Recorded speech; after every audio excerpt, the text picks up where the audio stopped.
I've learned how to hunt for some time now, quiet and constant. But lately I've been speaking louder than smoke fumes in a nursery, and I've been doing these rock back sway movements. My name is Denise Benavides, and I'm inviting you to Donde Esta Mi Gente.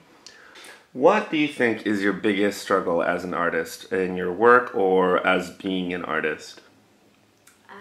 My shyness. I know that I'm capable of it, and I have potential to be a writer and a poet and everything that I want to do, but putting myself out there, it's very daunting. Aliens or Terminator 2? Aliens, for sure. Good answer.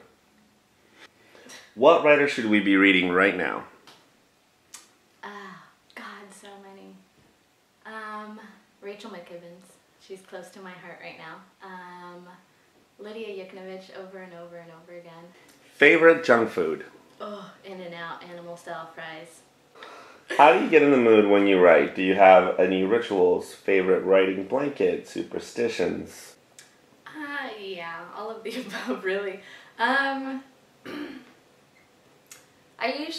way that I sit down and write is probably like one of the last parts of my writing cycle, I guess you could say. I'm very much rhythmic with my writing and my melody in the work, so I pick up the tune or the melody or the rhythm and just start building on that and start building on lines and lines and lines and what am I really talking about, and I kind of just get the beat and it's in my head and I've rehearsed it a couple of times and I'm ready to sit down. No one can be in the room. In your experience being a Latina writer, has that been a good experience, a bad experience? Can you talk a little bit about that, the way people react to Latino writers? I have a very different past than most people would assume. I grew up in a very segregated, white supremacist part of San Diego County. That's definitely not shown in postcards. So I grew up hating being Mexican because it was pointed out and because it was considered something ugly and othered, and so I grew up with that mentality, so you're immersed in it and you don't see people like you and you don't see great examples of what you could be or anything like that, so it was very difficult. And when I moved and I left that part of San Diego, it was incredibly difficult for me to own Latina, to say that I'm a Latina woman, and especially a Latina writer, because I didn't know anything of it. I didn't know that they existed. Famous person you would make out with? Oh God. This is gonna be telling. Michelle Rodriguez.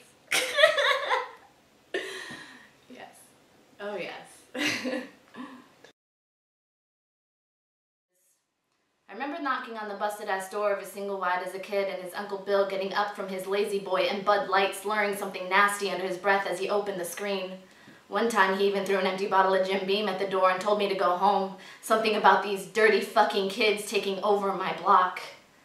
He'd tell me not to sweat his uncle, told me I caught him on a bad one, that next time he'd meet me at the courts, but tonight no one was home, and my mom stopped checking up on me a long time ago. I wondered if he'd ever been with a girl before, brown like me, and as we laid there still naked and not knowing what we were doing, he said he liked the color of my skin. I pulled my hoodie over my head after we were done.